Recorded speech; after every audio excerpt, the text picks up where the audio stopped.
Hello, everyone. Welcome to the NFL Week 9 episode of the Bacon Bets podcast. The road to 272 bets continues. If you're watching this on Tuesday or listening to this on Tuesday, happy Halloween. I got my spooks in this weekend by somehow losing two of the most heartbreaking bets I've lost in the NFL in my entire life. If you've been following along, Bills minus 8.5 against the Buccaneers, which now feels like it was a decade ago. Bills dominated the game several times, 4th and 1 at midfield, did not go for it to seal the game, punted the ball, and then the final drive by the Buccaneers, 3 fourth downs, two of them, first two they were stopped on, but got first downs based on penalties. And then the final 4th down resulted in like a 30-yard bomb to Mike Evans for the touchdown, for a meaningless touchdown and a backdoor cover by the Buccaneers. And just when I thought that was the worst backdoor cover I could suffer, Sunday, Baltimore Ravens against the Cardinals. Ravens minus 8.5, same spread, covering the entire game. Cardinals go on a drive late, all the way down. It's like a 70-yard drive for a touchdown. They need the 2-point conversion in order to get the backdoor cover. They fail for the 2-point conversion. Perfect. We are laughing. And then what happens? They kick the onside kick and recover it. Something that happens, 2% of onside kicks get recovered or something like that? Doesn't matter. They got it because of course. And then a couple plays later, they kick a field goal to try to make it a one-score game. First field goal misses. Oh, but the Ravens were offside. They kick another one. And it goes through for a meaningless field goal to get a backdoor cover. Probably the two worst backdoor covers I'd suffered in my life, all in the same week. Now I'm sitting here on Monday Night Football. I got the Raiders.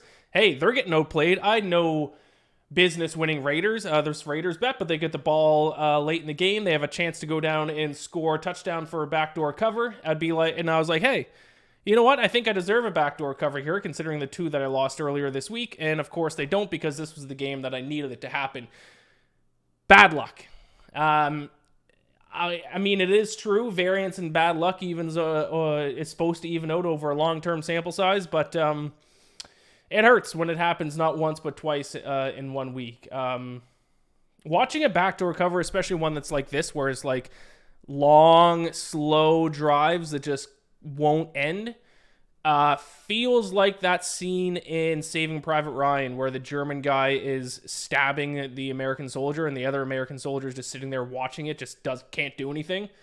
That's how I feel watching backdoor covers. I'm just sitting there as my bet gets stabbed in the gut by a Nazi, and there is nothing I can do about it. With that being said, I mean, we went 8-8. Which almost makes it hurt even more, because, I mean, even one of those backdoor covers goes my way. Of the three that could have happened, one of them goes my way. We're sitting with a profitable week. All three of them go my way. I'm having an unbelievable week, but of course all three opportunities went against me. Some of the worst luck I've had, and I feel like I was on the right side for most games, and I've walked away with an 8-8 record, which certainly stings. Of course, there were some games I was not close on. 49ers, I was not close on. Rams, my upset pick, not even close. Falcons had a chance to win. That's another one that had a last-second drive that could have got me the win. They could not do that. Jets-Giants was a terrible bet. Colts was a bad bet. And then that's it. So, I mean, I felt like I saw the board well.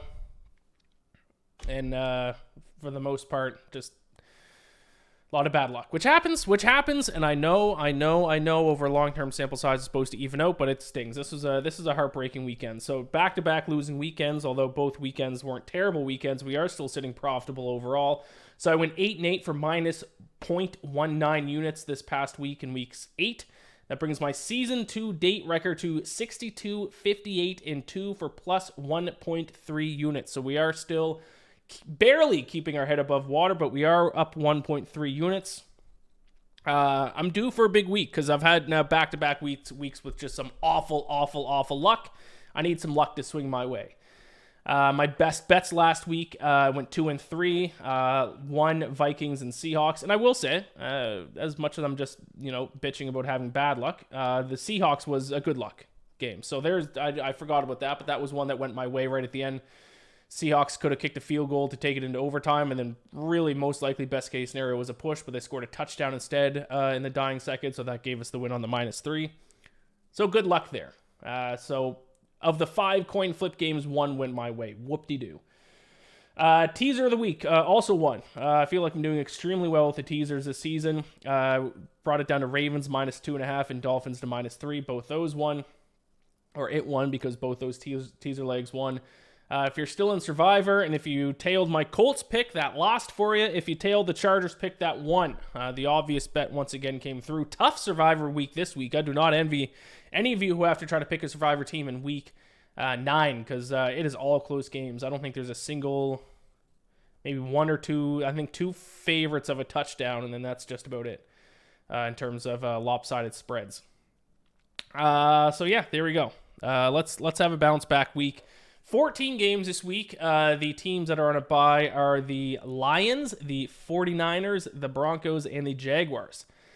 I will say I'm going to try to make this episode quick and dirty because I'm sick. I got a little man cold, so I got my Jordan flu game here. So I'm going to try to keep this episode relatively quick. Let's get on the right side of things here.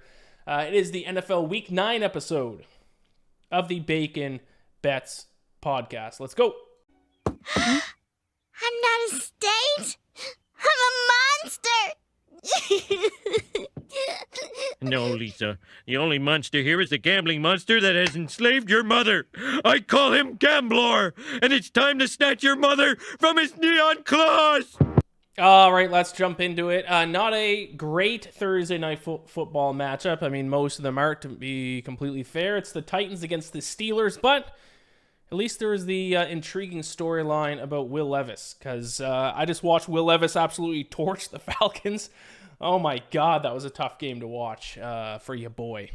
But I am going to take the Titans here, +3. I'm going to continue to fade the Steelers. I very rarely, over the past number of years, I would love to look at the stats of how often I bet on each team since I started the road to 272 bets 4 years ago. I would guess the Steelers are the team that I've probably bet on the least, because their metrics continue to be bad. They cover in a lot of games I don't think they deserve to be cover. I think Rob Pizzola calls it the Mike Tomlin voodoo. I don't get it. And as a result, I never think that there's any value betting on them, especially as favorites. And they're 3-point favorites at home to the Titans in this one. But I'm gonna take the 3 points here with the Tennessee Titans, because the numbers still tell me that the Steelers are a bad football team, and I just have to trust the numbers. 28th in net yards per play at -1. Only the Panthers, Bengals, and Giants rank worse in net yards per play. Titans are 21st. Not great, but better than the Steelers. And also, the Steelers' biggest weakness on defense has been their inability to stop the run. They're ranked 27th in opponent yards per carry, allowing 4.5 yards per rush. And really, I think a lot of their success on defense comes from the amount of times that they've been able to force turnovers, which I think is part of the Mike Tomlin voodoo. But you guys have heard me talk about this before, and this is probably a hotly debated topic amongst bettors, is forcing turnover skill or luck? I think there is a little bit of both, but I think it'll lean a little bit more towards luck. I don't think 2.1 takeaways per game is sustainable throughout an entire season, and that's exactly how many takeaways per game the Steelers are getting. 2.1. That's a lot to get per game. So I think as that regresses to more of a usual normal number, the Steelers are going to start losing games and stop covering. Now, it is hard to evaluate Will Levis after one game, but hey, he looked fantastic. And don't forget, Will Levis he did get drafted late. I think 33rd overall was the first pick of the second round. But this was a guy who, before the draft started, he was expected to kind of be the third quarterback taken off the board. Or at least some people thought that. This guy could have been a top 10, top 15 pick. So Will Levis has some talent, and he looked great against the Falcons. So it's not like last week with the Bears 2 weeks ago with Tyson Bagent had a solid start. Wasn't even a good start. Certainly wasn't a Will Levis start. Had a effective start against the Raiders, and then people were betting on the Bears to cover against the Chargers on Sunday Night Football. And I told you guys last week, if you bet on the Bears at halftime, you're going to be like, oh, I'm an idiot. I just bet on an undrafted rookie out of Shepherd University on Sunday Night Football. And what happened? He looked like an undrafted rookie out of Shepherd University on Sunday Night Football. Will Levis is different. First-round talent, was obviously not selected in the first round, but a first-round talent who looked very good. Not just effective last week. He looked very good against the Falcons. I will ride him, and I'll ride this Titans team on Thursday Night Football. I'm not going to take him to win outright, but I got him +3 at -115. Moving on to Sunday's games, and I tweeted this out, this might be the best Sunday slate of games of the entire NFL season, and I don't even know if there's a might. I think it is. I think it's the best Sunday slate of the season. We got Dolphins, Chiefs, Seahawks, Ravens, and Cowboys, Eagles, and not only do we have those games, but they all start at different times. We got the Chiefs and the Dolphins in the morning, game in Germany. We got Seahawks, Ravens at 1 p.m. Eastern slate. Then we got Cowboys, Eagles in the late afternoon slate. And then we finish off the night with Bills, Bengals. What a slate of games. This might be the one day that, well, if you only have one, I guess you still have to watch Red Zone, but if you have a second screen, you know what games you're putting on.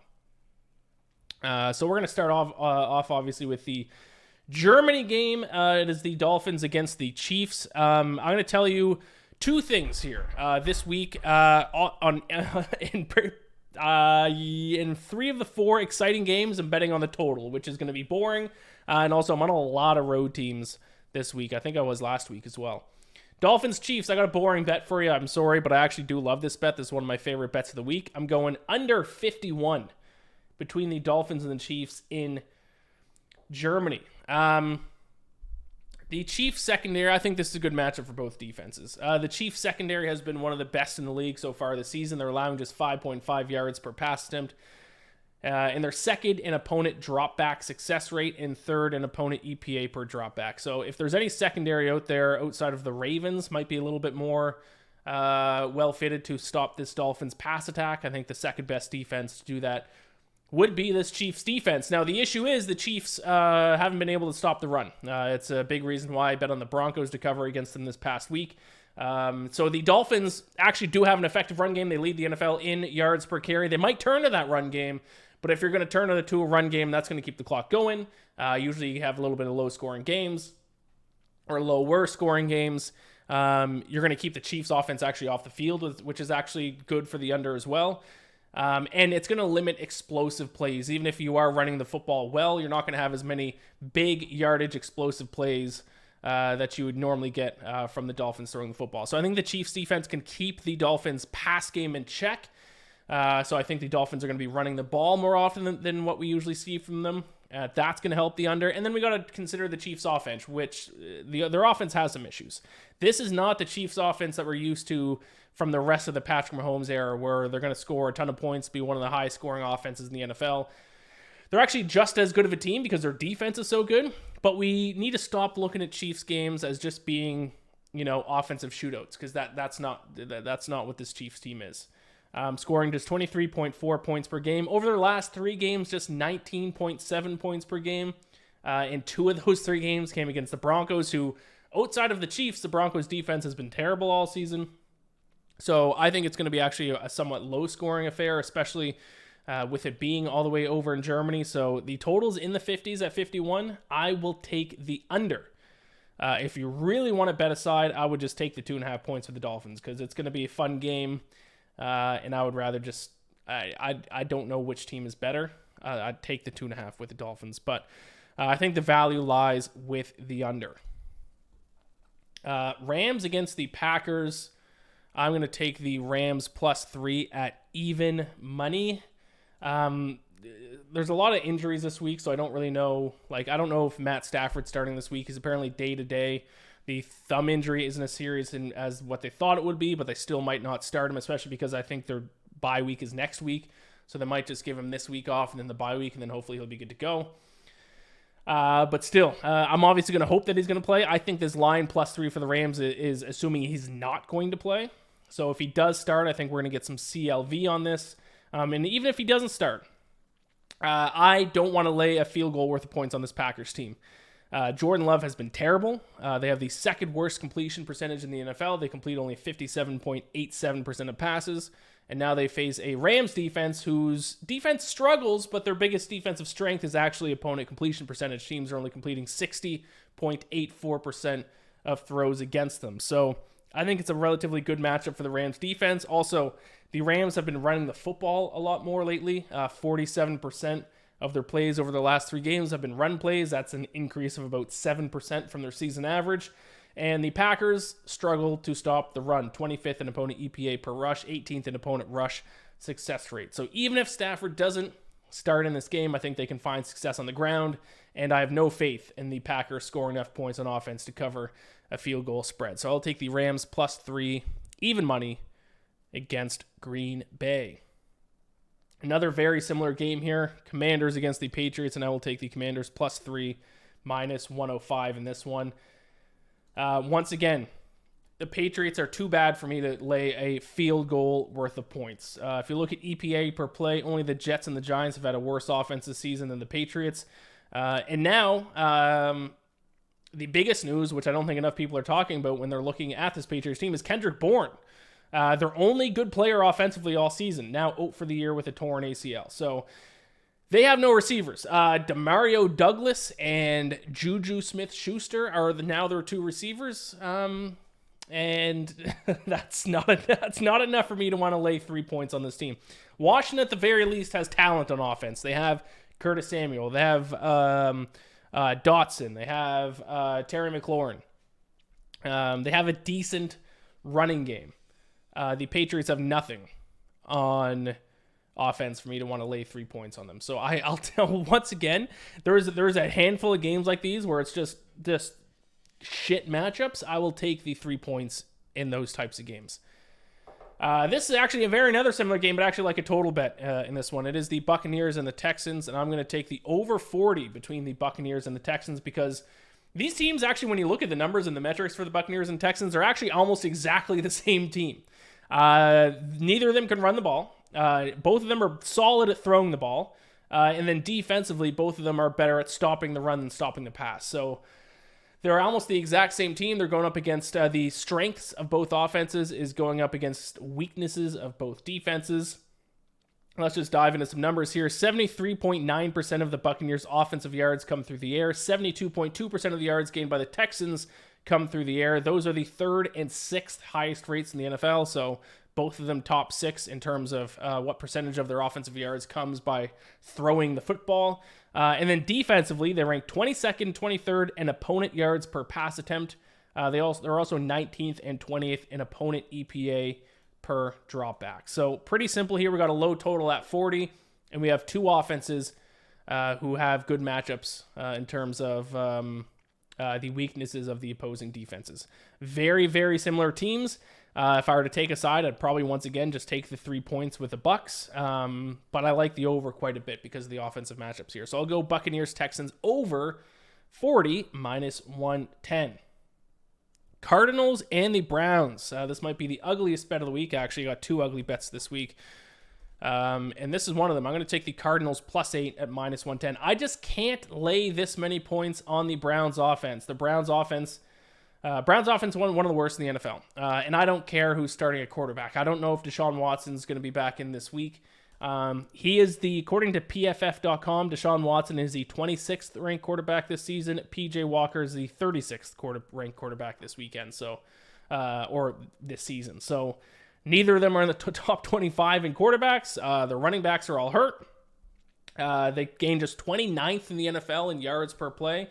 Get just 4.6 yards per snap. I don't care what team you're playing against. I'm not laying more than a touchdown worth of points on the team that is averaging only 4.6 yards per snap. Only the Bengals, Panthers, and Giants are averaging fewer yards per play than the Browns.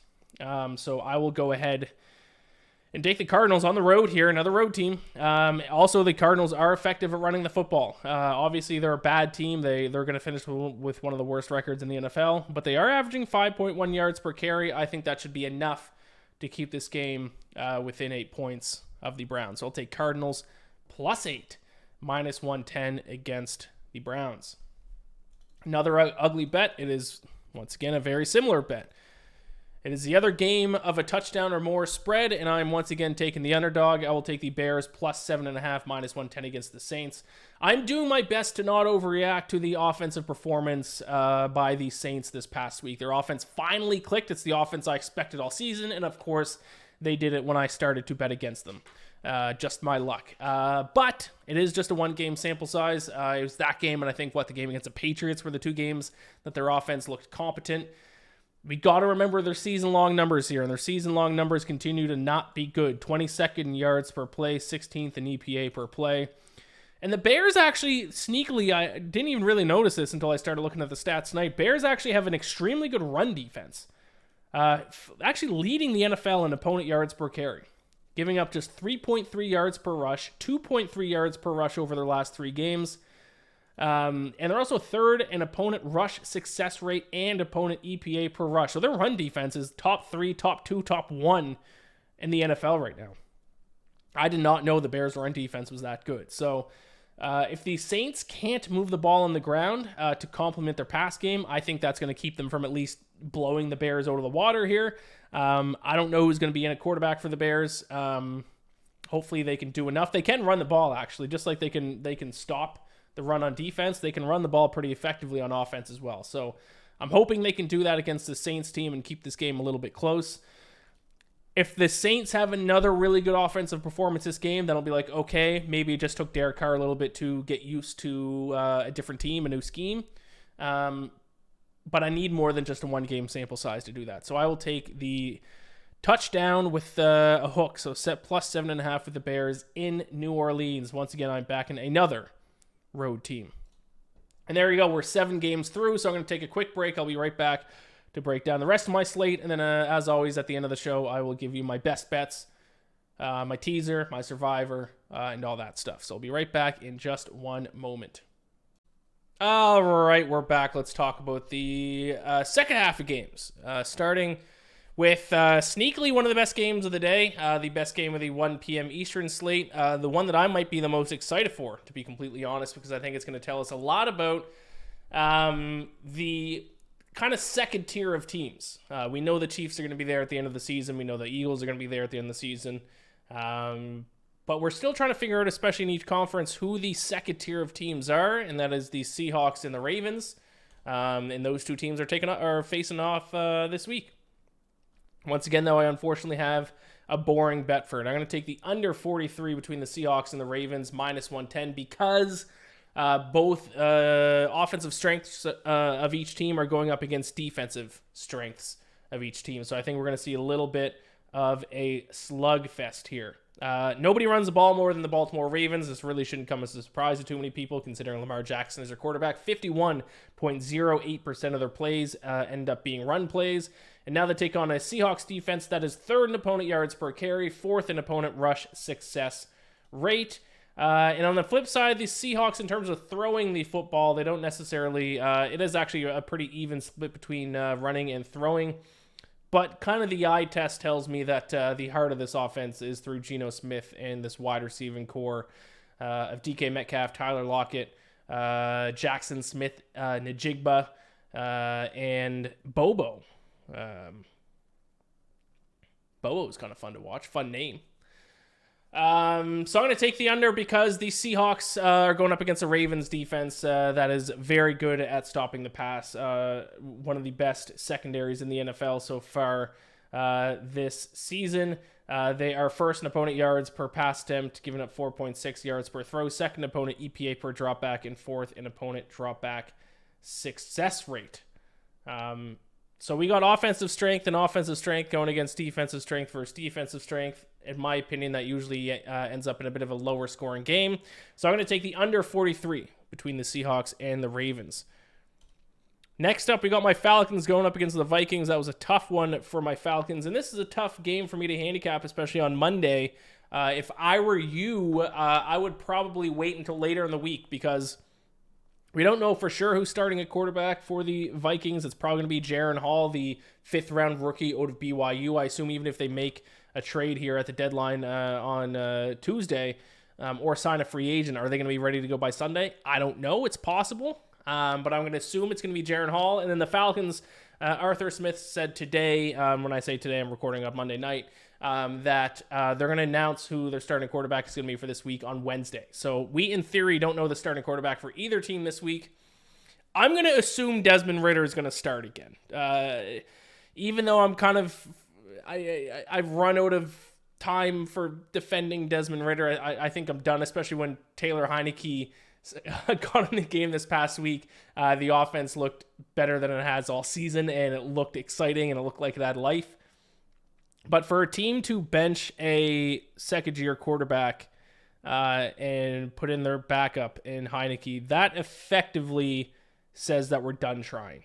You don't really see a team bench the guy who's supposed to be the future and then, still have faith and give him another shot somewhere down the road. So it's not just a matter of, unfortunately, it's not as easy as just starting the quarterback they think is going to give them the best chance in the future. It's about whether or not you're ready to give up on your project quarterback. So I think they're going to start Ritter. They could start Heineke though. Regardless, I made my bet on the Falcons -4.5. I kind of actually wanted to bet on the Vikings because I've been betting on the Vikings all season. I can't bet on Jaren Hall though.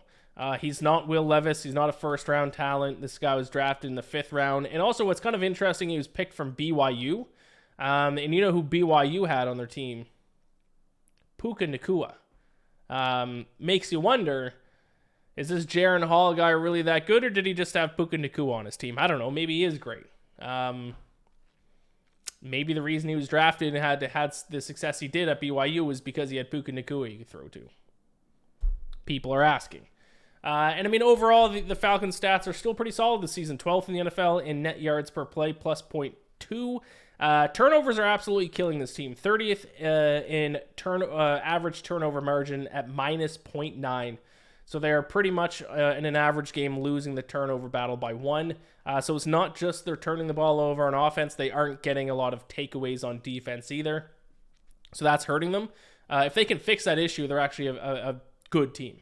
So hopefully they don't lose to 2 rookie quarterbacks in back-to-back weeks. I will take the Falcons to win and cover in that spot, but certainly not a play, especially as of now, Monday night, when I don't know who's starting out. If Heineke starts, Falcons -4.5 is a fantastic bet. If Ritter starts, I think this line kind of reflects that Ritter is going to start, to be honest. I think if Heineke starts, I think we're going to see the line move more towards 5.5, 6 than 4.5. I think 4.5 reflects Ritter starting, so hopefully Heineke starts in terms of a bet, and hopefully we get some CLV here. But when you don't know who's starting at quarterback for both sides, I don't really know what way you can go. The total's low, but probably rightfully 37.5. Overall, totals have become lower, set by odds makers because unders are hitting at such a high rate this season. Both defenses are actually solid. Vikings defense is a lot better than people think. I don't really want to bet the over. Especially with Jaren Hall starting for the Vikings. I don't really want to bet on the Vikings with Jaren Hall starting. It's kind of hard to bet the Falcons because I don't know who's starting a quarterback. Just give me the Falcons. Give me the Falcons. Tough to back a Vikings team on the road with no Justin Jefferson and Kirk Cousins. Next up, we got Colts, Panthers. I did hit the upset pick last week of the Panthers. I didn't hit my upset pick of the Rams, but I did hit Panthers, I think, plus 135, which helped out my record there at the end of the week. Made the 8-8 not be as much of a losing week as 8-8 would usually be. But I'm not going to back the Panthers this week. I think I don't think the Panthers match up against the Colts as well as they did against the Texans, because the worst part about the Panthers is their inability to stop the run. Some might say the worst rush defense in the NFL. 32nd in opponent EPA per rush, 31st in opponent rush success rate. And a reason why I bet on the Texans, because the Texans can't run the ball either. They couldn't really exploit the Panthers' biggest weakness. But the Colts can run the ball. They average 4.5 yards per rush.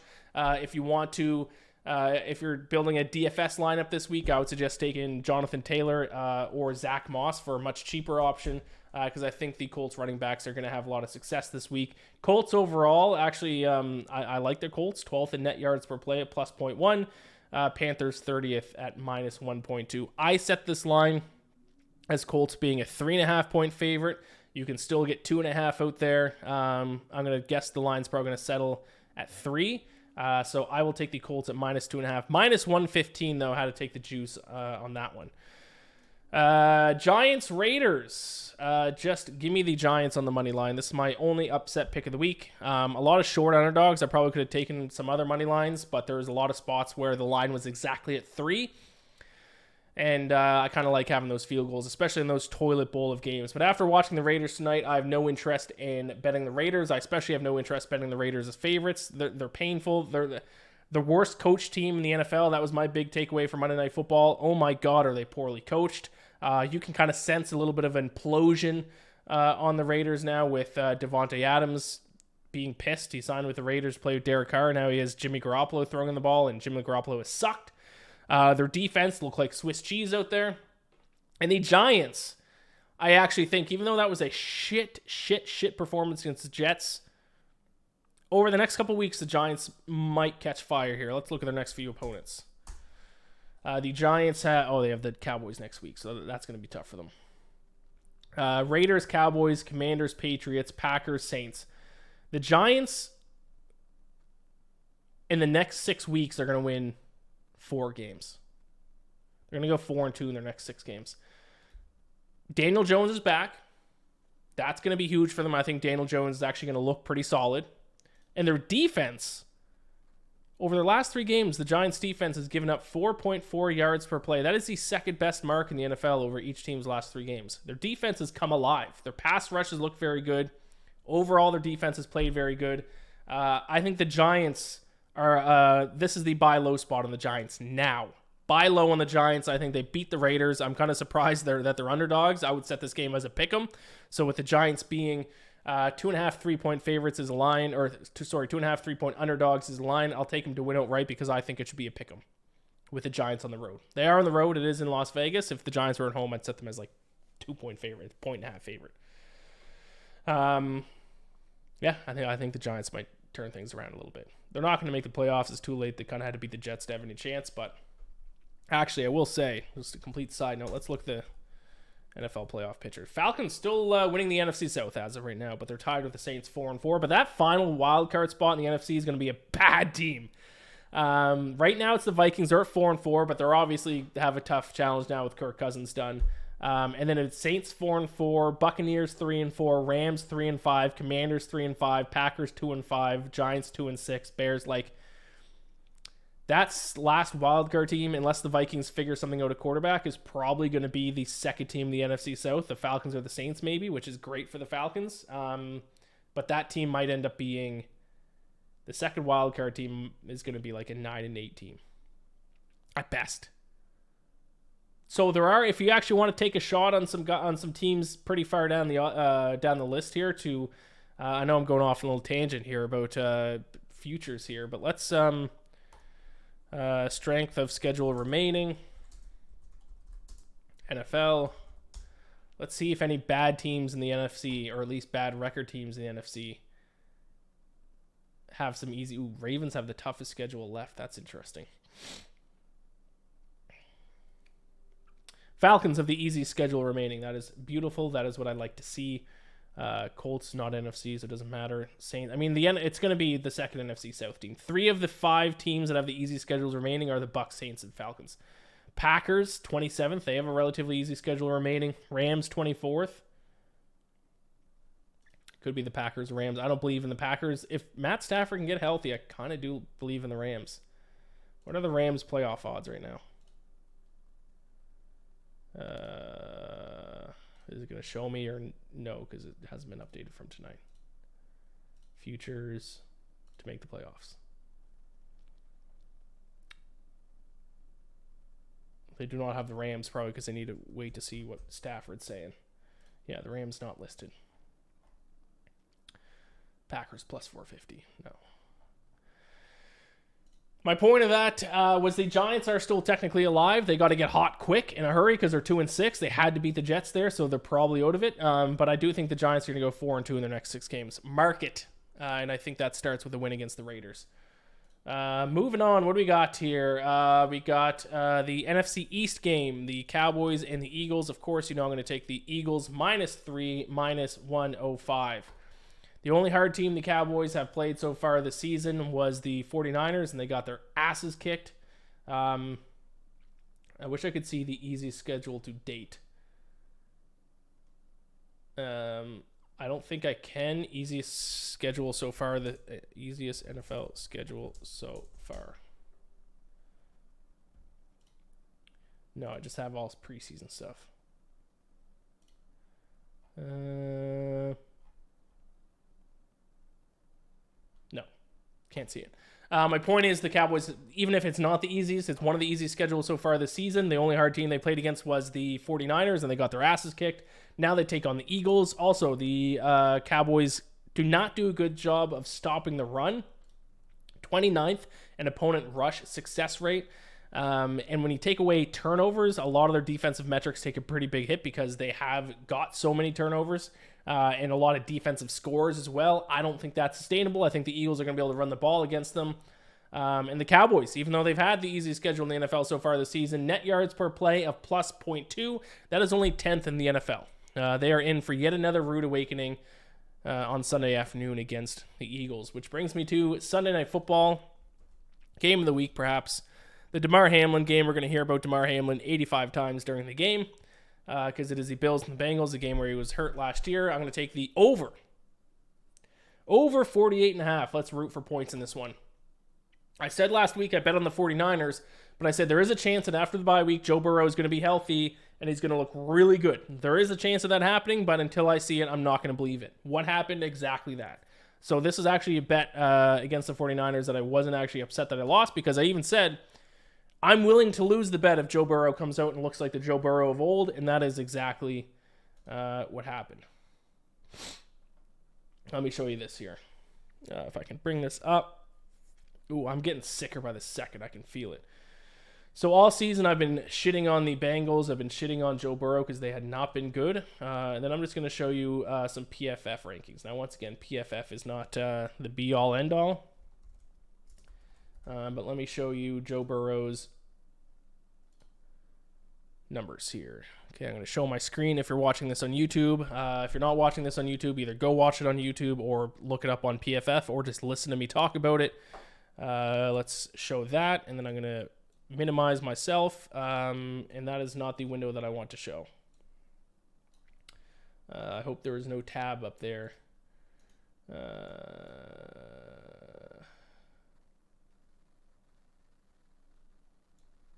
No, I don't think there is. All right, I'll just do it this way. Sorry, guys. Let me close out my porn tabs. Joe Burrow. Look at the PFF rankings. So for his first 7 starts, 43 grade in week 1, 69.1, 74, 50.8, 78.7, 57. And then finally against the 49ers, who are supposed to be one of the better defenses in the NFL, a grade by PFF of 88.6. And if you watched the game, you saw it. Joe Burrow finally, for the first time this season, looked like the Joe Burrow of old. That is all I needed to see. Now, that might make you think that I'm going to bet the Bengals, but no. Why? Well, because their defense still sucked. Their defense has a lot of issues and still have had a lot of issues. They gave up 8.2 yards per play to the 49ers. Thankfully, they had a couple turnovers that saved them the game. But they gave up 8.2 yards per play. Now their defense is 31st in the NFL in opponent yards per play, giving up, what is their season-long number here? Giving up 5.9 yards per play. Only the Broncos have given up more yards per play than the Cincinnati Bengals. So, yes, I do like the Bengals offense now, but I cannot trust their defense yet. And then the Bills, very similar in terms of their offense being much better than their defense. Their defense has some red flags and also some injuries that have hurt them so far this season. So I trust both offenses way more than both defenses. I'm going to bet the over. I'm surprised the total's at 48.5. I would have expected to be at like 50, 51. So I'll take over 48.5 between the Bills and the Bengals, which leads me to Monday Night Football. The Chargers playing prime time for the second week in a row. And I will once again bet the Chargers -3, -110 against the Jets. It's time to sell high on the New York Jets. The Jets have won 3 straight games. People are starting to make a deal. Oh, maybe like they're kind of a team of destiny thing. They got the story of Aaron Rodgers being out, and people think Zach Wilson has looked better. Zach Wilson has not been good. The Jets still in the NFL are 31st in EPA per play. And on third down, this is what's killing the Jets. They are converting only 22.99% of third down opportunities. That is by far the worst mark in the entire NFL. And as bad as the Chargers defense is, They've actually been solid on third down. They keep teams to converting a first down from third down just 37.65% of the time. So the Chargers stumbled early in the season. They had a very tough schedule to start the year, to be fair. But we saw what happened last week on Sunday Night Football when they play a bad team. Their offense is still an elite offense, and they can beat up on some bad football teams. The Jets are a bad football team. They'll be making it into my fraud rankings this week. And there's no way this Jets offense can keep pace with the Chargers offense. So I will take the Chargers -3, -110 on the road in New Jersey. So there you go. Those are all my picks for this week. I'll quickly recap them, and then I'll give you my 5 best bets and my teaser play. Titans +3, -115 against the Steelers. Dolphins Chiefs under 51, -110. Rams +3, even money against the Packers. Commanders +3, -105 against the Patriots. Buccaneers Texans over 40, -110. Cardinals +8, -110 against the Browns. Bears +7.5, -110 against the Saints. Seahawks Ravens under 43, -110. Falcons -4.5, -110 against the Vikings. Colts -2.5, -115 against the Panthers. Giants +124 in the money line against the Raiders. Eagles -3, -105 against the Cowboys. And Bengals over 48.5, -110. And then finally Chargers -3, -110 against the Jets. My 5 best bets of the week are Dolphins Chiefs under 51, Bucks Texans over 40, Cardinals +8 against the Browns, Seahawks Ravens under 43, and Chargers -3. So Cardinals, Chargers, and then the under in Dolphins and Chiefs, under in Ravens, Seahawks, and the over between the Bucks and the Texans. If you're looking for spread bets, a lot of people I know are in pick'em contests where it's spreads only, and you want my 5 spread bets, then my 5 favorite spread bets are Rams, Colts, Cardinals, Eagles, and Chargers. Rams, Colts, Cardinals, Eagles, and Chargers. Teaser of the week. We're taking 2 underdogs and giving them some more points. We're going Dolphins from +2.5 up to +8.5 against the Chiefs. And then we're going Bills +9 up from +3 against the Bengals. So there you go. I do have total bets for those games, but if you want my sides, I'll go Dolphins and Bills, tease them up and pair them together. Survivor. 1 play this week. Take the Colts against the Panthers. I talked about it earlier. I think it is a great matchup for the Colts. I told you last week as well. Hopefully you didn't listen to my Colts pick last week, but this week I do like the Colts. I think there's going to be very few weeks that you're going to want to take the Colts. I think doing it against the Panthers is probably a good bet. And that's just about it. I wouldn't trust the Browns against the Cardinals. I don't really trust the Saints against the Bears, to be honest. I have 1 survivor pick for you. It's Colts against the Panthers. Stylistically, I think it is a great matchup for the Colts. That is my survivor pick of the week. All right, thank you all so much for listening. This has been the Jordan flu game for me. I feel disgustingly sick. Hopefully I'm feeling better by next week. Please subscribe to the podcast on YouTube. Rate and review the podcast on whatever podcast platform you listen to this on. Gambler bless. Let's get some good luck. We all need to say a little prayer to Gambler this week because I have had some bad betting luck the past couple weeks.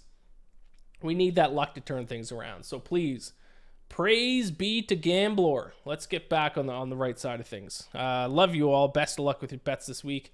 And I'll talk to you next week. The road to 272 bets marches on.